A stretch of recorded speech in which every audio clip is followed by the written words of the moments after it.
may nakikita ba kayo na parang signs ng psychological incapacity dun sa nangyari kay Vice President dun sa press con niya? It would be recommended that she should see a psychologist or psychiatrist. Apa, parang ang hugot po ni VP Sara, yung ginagawang pagkalkal doon sa kanyang confidential fund, yung paggamit ng pondo ng kanyang office ng Kamara. So ang House of Representatives po ba kayo, magbabago ba kayo or mag-a-adjust ba kayo, maghihinay-hinay ba kayo sa pag-iimbestiga sa kanyang paggamit po ng pondo? Sa ganang amin, the performance of one's duty should be the primordial consideration. Trabaho po namin yun eh. And therefore, dapat walang let up to show what really happened and so far as the confidential funds of the Office of the Vice President and the Department of Education when she was still the Secretary.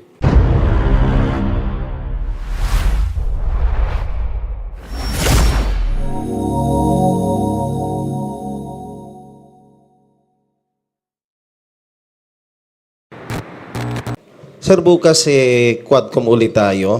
Confirm ba na dadalaw si dating Pangulong Rodrigo Duterte? Siya, meron. Galing mo tanong mo, Vic.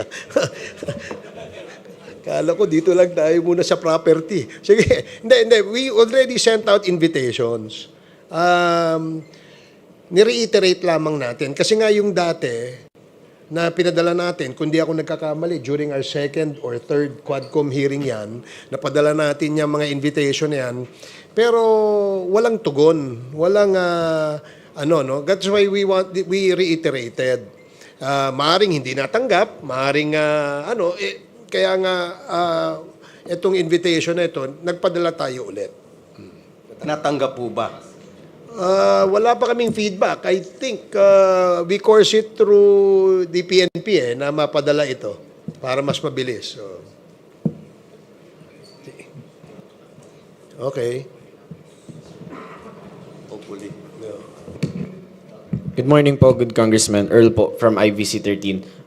Sir, on another topic, sa press con po ni Vice President Sara Duterte and over the weekend, ilan po sa mga House leaders natin na nagpahayag ng kanilang pagkabahala sa ilang mga statement na binitawan ng ating Vice Presidente. Any comments or reaction po on this one, sir? Thank you.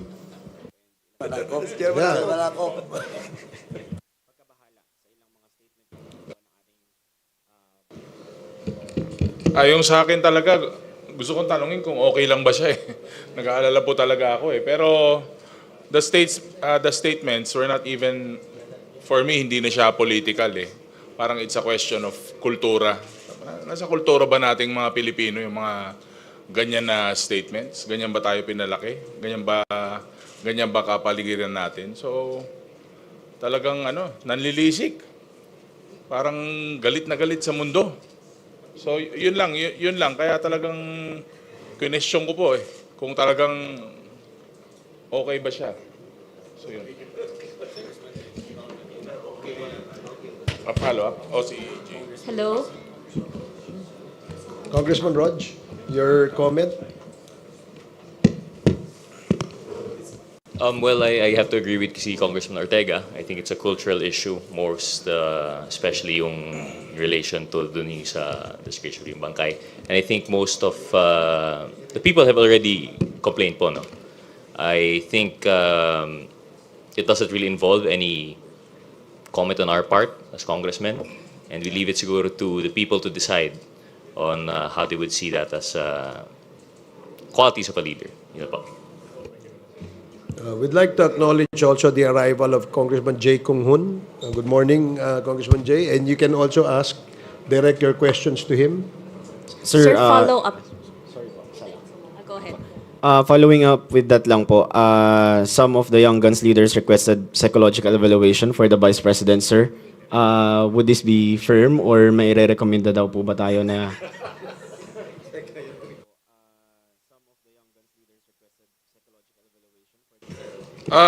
Suggestion lang naman yun. Hindi naman, una-una, hindi rin naman ako pwedeng magrekomenda at wala rin akong kilala. Kasi parang so far parang okay pa naman ako. So, so pero the people have seen the interview. So parang may something. Ewan ko. Oo. Parang punong-puno ng galit, saka parang parang yung mga lumabas sa ating mga pahayagan, para talagang parang hindi ko alam kung may meltdown o may problema na nangyayari right before our eyes during the press con. Sir,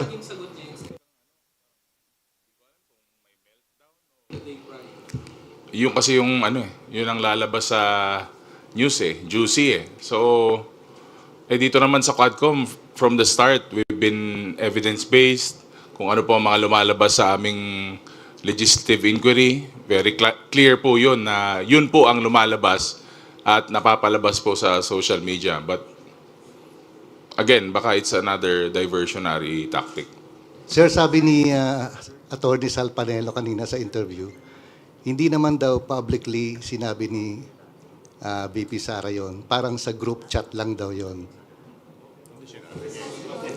Doon sa sinabi na Hindi. huhukayin nyo, yung paghukay.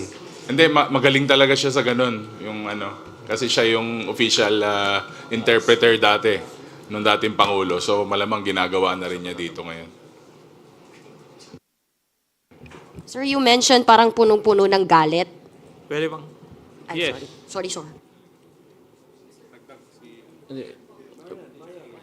Punong-puno ng galit talaga. Yes, why do you think po? Bakit po sa tingin ninyo ganun yung nangyari kay, and you even mentioned Kong Ortega na parang may meltdown or may problema na nangyayari. Why do you think po na nagkaganon?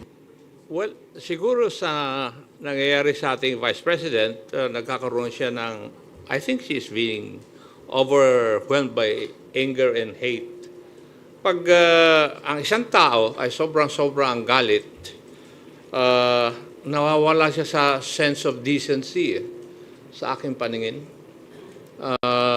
And sometimes, yung how you manage yung hate sa yung katawan at saka yung nasasaktan ka, it's also a test of your character. Di ba? How you manage these things, it's a test of your character. So in the case of the Vice President, ay lumalabas po yung flaw sa kanyang character. Kasi natatalo ng kanyang galit. Yun po yung aking nakikita as far as this representation is concerned. Maraming salamat po. Sir, hello po. Parang ang hugot po ni VP Sara, yung ginagawang pagkalkal doon sa kanyang confidential fund, yung paggamit ng pondo ng kanyang office ng Kamara. So ang House of Representatives po ba kayo, magbabago ba kayo or mag-a-adjust ba kayo, maghihinay-hinay ba kayo sa pag-iimbestiga sa kanyang paggamit po ng pondo? Sa ganang amin, the performance of one's duty should be the primordial consideration. Trabaho po namin yun And therefore, dapat walang let up to show what really happened and so far as the confidential funds of the Office of the Vice President and the Department of Education when she was still the Secretary. Kasi pag magbibigay po kami ng leeway, hindi po na yata in accordance with our mandate. Ganun po ang paningin namin doon. Okay. Sir, Before that, we'd like to acknowledge the presence also of our Senior Deputy Speaker, Dong Gonzales. Good morning. Okay, continue. sir, yung dito sa nakita nyo na, sabi nyo nga may meltdown, kakaiba, yung galit, ganito, ganyan. May nakikita ba kayo na parang signs ng psychological incapacity dun sa nangyari kay Vice President dun sa press con niya?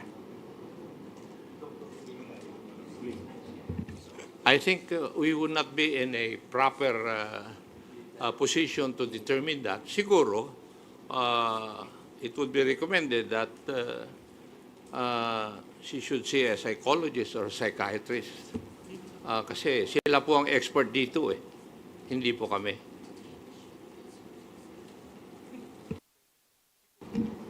Sir, sorry, good morning po.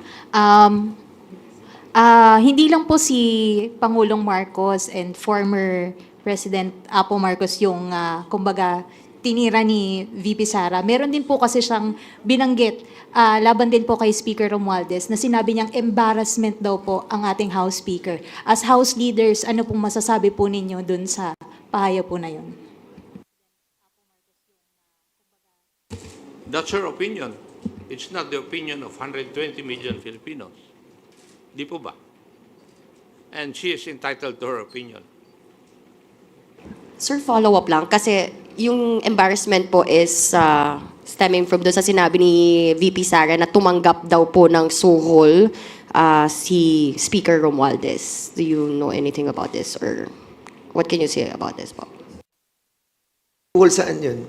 She did not expound or elaborate po yung tungkol doon sa susunod daw niyang press con. Pero, So we will not be commenting on that. Kasi hindi naman namin alam kung ano suhol yan. Hayaan mo po muna mag-expound siya. Then we'll answer the issue about it. And second siguro, I'd just like to add, no? Just like what we have done with the Office of the Vice President, giving due courtesy to that office, ang unsolicited advice po is the Vice President should also give due courtesy to the office of the President and of course to the late Ferdinand Marcos Sr. Yun lang po. Kasi well in fact, for the record, napakaganda na pong binigay naming courtesy sa kanya nung she was invited during the Good Government Committee hearing. Well, in fact, he was allowed to speak while not taking her oath. So, yun lang po, unsolicited advice. Just give due courtesy to the office of the President. Well, Congressman Gonzales po, no? Well, regarding dun sa suhol, di po namin alam yun, di ba? Ang pagkaalam ko po from the day of the campaign, ang kasama po ni Vice President Sara ay si Speaker Martin Romualdez. Alam niyo po, sa totoo lang, pag nag-uusap kami ni Speaker, kasi po may survey na lumabas na mababasa sa Pampanga during those times, ang pinakiusap ni Speaker Romualdez sa amin na kung pwede tulungan si Vice President Sara sa Pampanga. Kasi nga, may kandidatong Kapampangan doon, si Kiko Pangilinan. At mataas si Kiko Pangilinan kasi Kapampangan. So, winork out po namin yun. At from day one up to the proclamation, kasama po si Speaker Martin Romualdez. Ang kwento, lahat po, siya po ang nagmamalasakit kay Vice President Sara.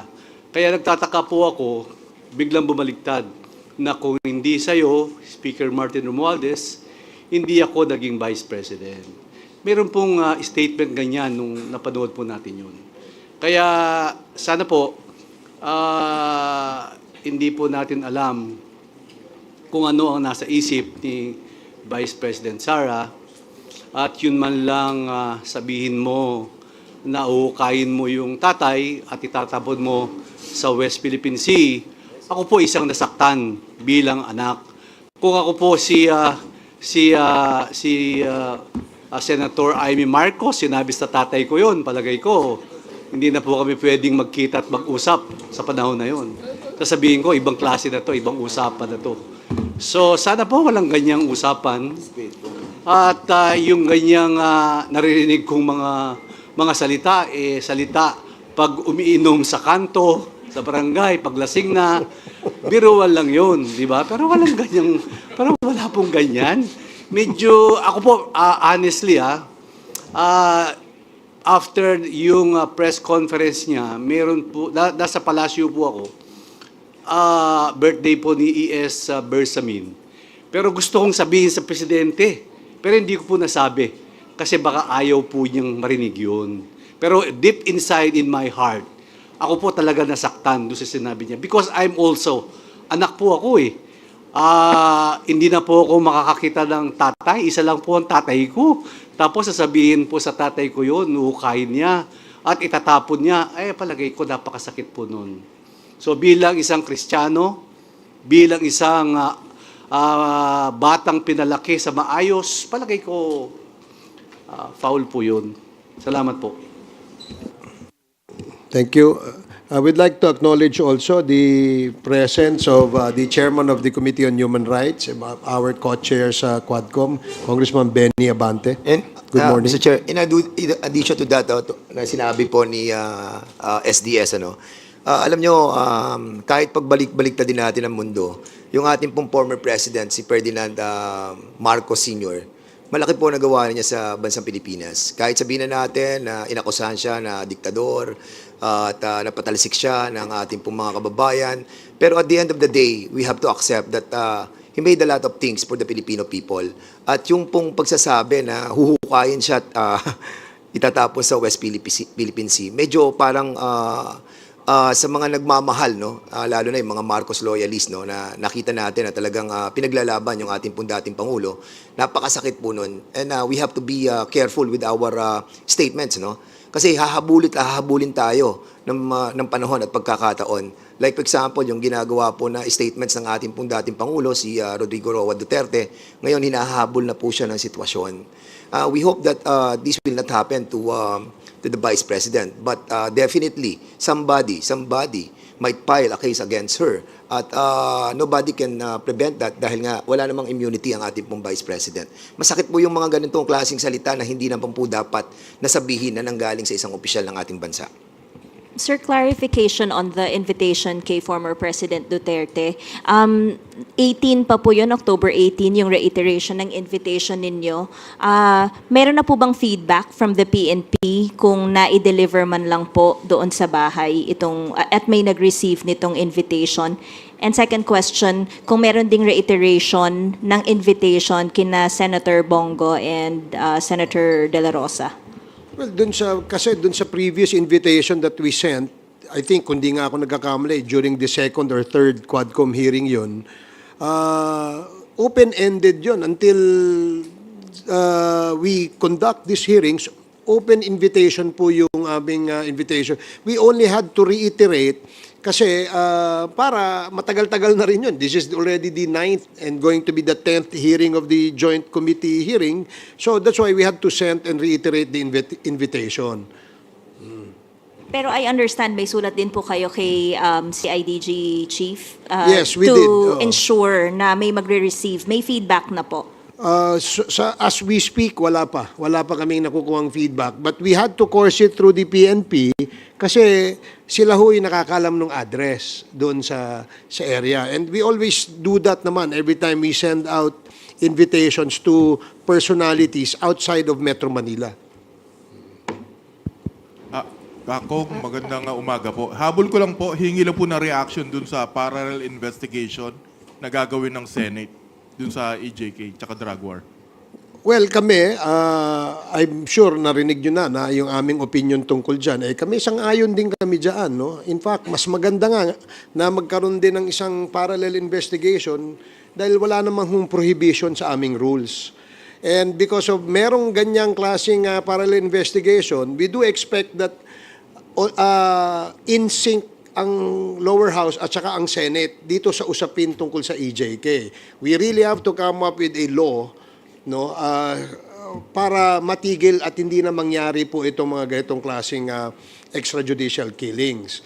Now, my opinion, I'm sure may colleagues here, may co-chairs, meron din silang sariling opinion. Ang opinion ko, kung merong ang Senate, meron din ang House, ba't hindi tala natin pag-isahin, parang BICAM? Ang dating, isang joint committee hearing, nandyan ang Kongreso, nandyan ang Senado, at nandyan yung ating investigation. No? I think mas malawak, mas komprehensibo, at siyempre, mas maraming mga intelligent questions na maitatanong ang mga membro nitong committee ito. So it has to be some sort of a joint, every time may SONA, di ba? Meron tayong joint session. Ito, ganun din gawin natin. Mas maganda sa tingin ko. I don't know. Sa tingin ko, priority ito ng mga mambabatas eh. Kaya kung uunahin nila yung personal na interes sa pamamagitan ng pagsabi na may kampanya kasi kaya wala sila, isa sa kanilang mandato at obligasyon ay itong ating ginagawang conducting an investigation in aid of legislation. Yan po ang aming trabaho. Yung produkto ng aming komite ay pinag-aaralan at pinag-iisipan po yan. Saka lalo na, Mr. Chairman, no, para mapabilis. Remember, 2 weeks ago, nag-file kami ng 2 bill. No? Yung pong declaring EJK as a heinous crime at yung isa ng pag-stop ng POGO. Now, kung hindi magiging sinking yung upper and lower house, pagdating sa ganitong klase ng investigation at bills na pinal natin, by December, ang order ng Presidente tigil. Kung hindi natin mag-aaprubahan yung POGO bill na we filed together with the upper house, mababaliwala po yung ating pong ginawang submission or filing of that two bills. Mas maganda po, para mapabilis po yung ating pong kilos, ay magsama na po ang Senado at ang Kongreso. Habol ko lang po. By the way, ipopropose pa namin yan kung ano ang masasabi ng ating Senate President at saka ng ating Speaker of the House. No? It was just an idea na tinitingnan natin kasi para masabi na impartial itong investigation na to. Dahil tayong lahat, bawat Pilipino, ay naniniwala na kinukundina natin ang mga pagpatay. Wala po siguro magsasabi dito na natutuwa sila mayroong pinapatay. Di ba? So, dahil nga ganito kalawak itong usapin na ito, at itong usapin na ito ay isang usapin of national importance, therefore, ang Kongreso, ang Senado at ang lower house ay dapat magtipon para talakayin itong usapin na ito at gumawa ng solusyon nang sa ganon ay hindi na maulit ito. Habol ko lang po, ibabalik ko lang ng konti doon sa kanina. Bukod po ba doon sa pagbili ng lupa, meron po bang ginamitan ng ibang peking birth certificate para makakuha halimbawa ng gun license tsaka ng driver's license? May ganun po bang nakita yung Quadcom? Hello, lahat po. It all started with LCR and PSA. Pag may PSA na po, papasok na po yung LTO. Lahat na, and that includes passports. So, lahat ng mga government IDs and passports, doon talaga nagsimula doon sa LCR at saka sa PSA. So, meron pong na-discover na ginamit yung pagkuha ng gun license, ginamit yung peking birth certificate? I think sa case ni Tony Yang. Kay Tony Yang.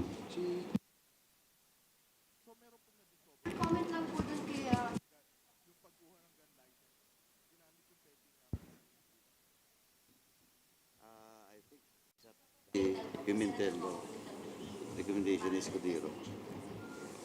Recommendation yata ni SP yan, ano? And of course, we respect that dahil sila naman po ay bound by their rules. Ganon din kami dito sa House.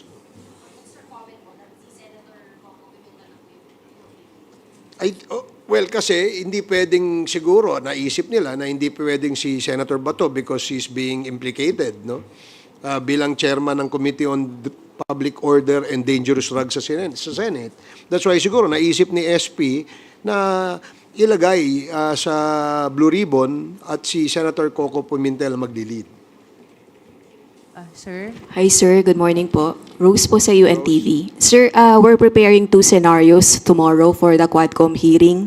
Kung mag-a-attend si dating Presidente Duterte, how do we prepare for it? At kung hindi siya dadalo, what do we expect? Do we have new witnesses to present that will corroborate the reward system of the anti-drug war?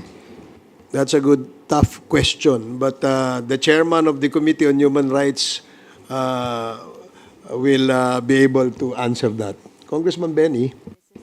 Magandang umaga po. Sorry sa pagiging late. Anyway,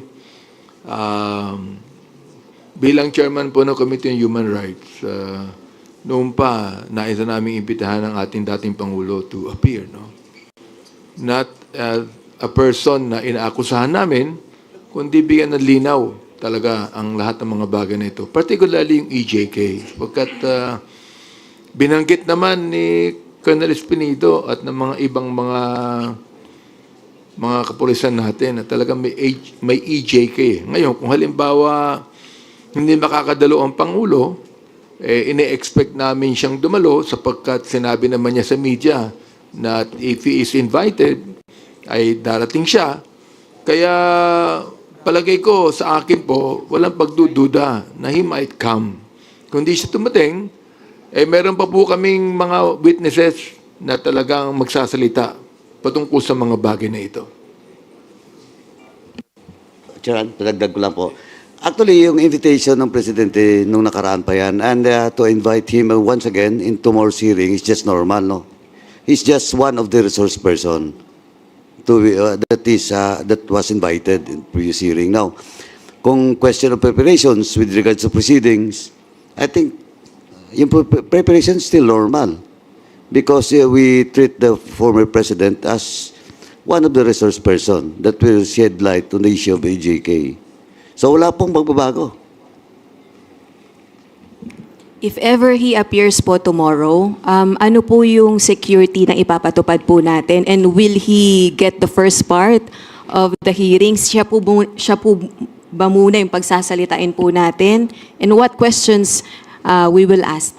First, question of security, that's not us, but the Sergeant at Arms, no, in coordination with the PNP. Second, if he will be the first or the last or in the middle, sabi ko na nga, we will treat him as part of the resource person. So, depende po yan sa mga members, no, na magtatanong.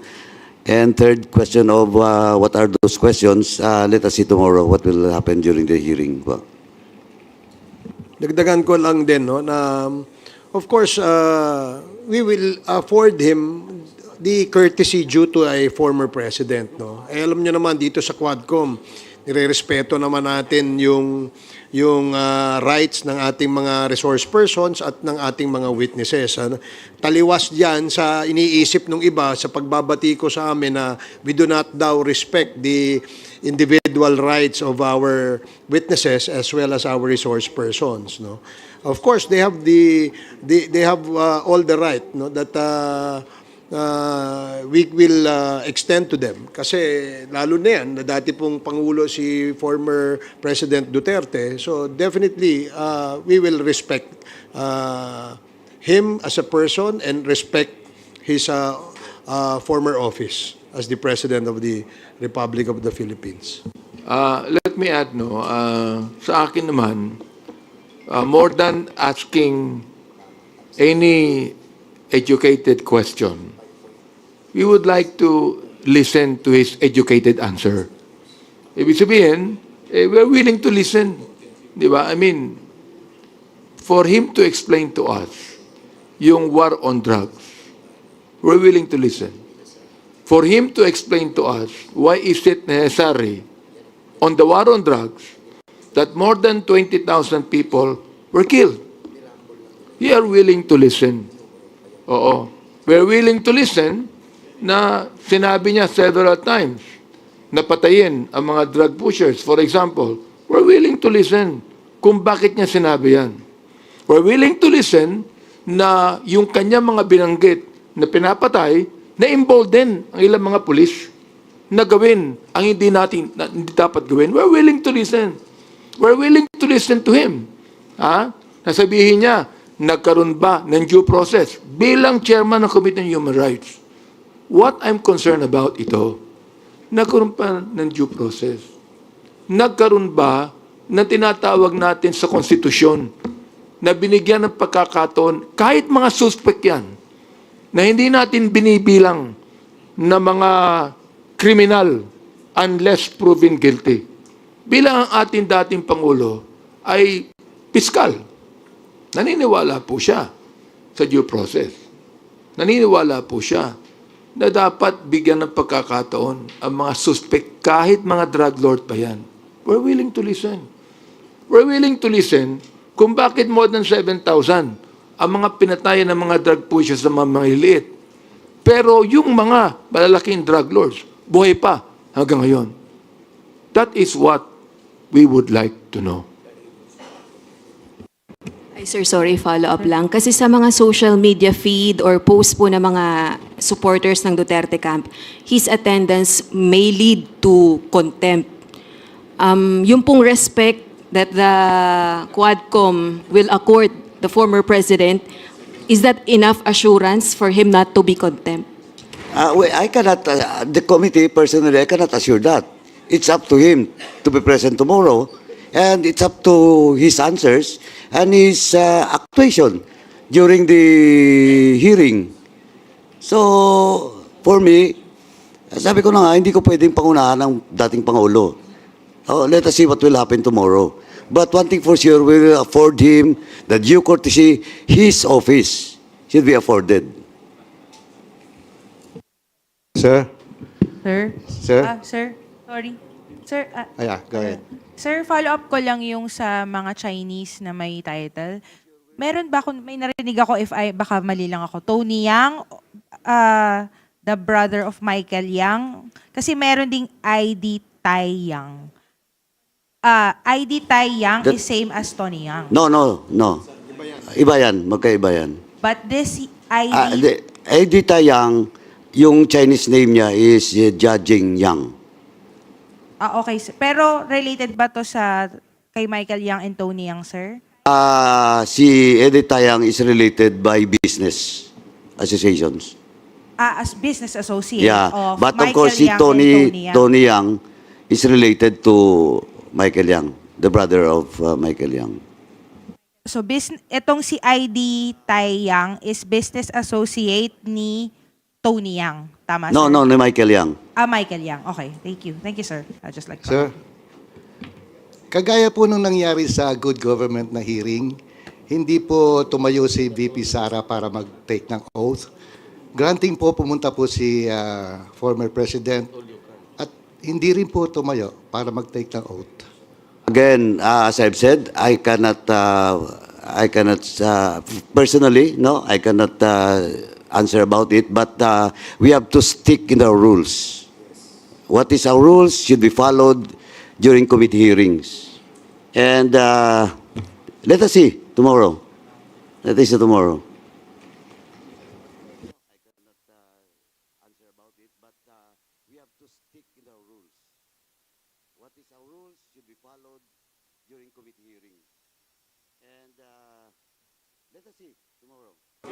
Bakit ang konti ng mga tanong nyo? Himala.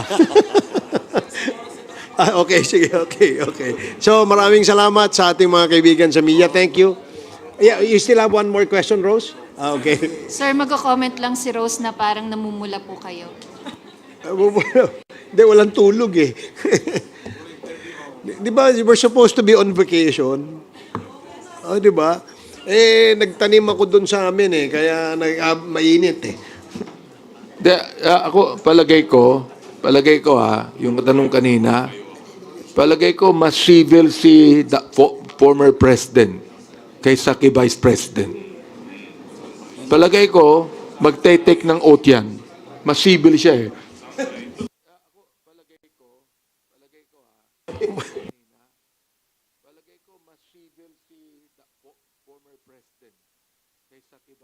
Okay, thank you and salamat sa inyo sa ulitin. OSG, thank you very much.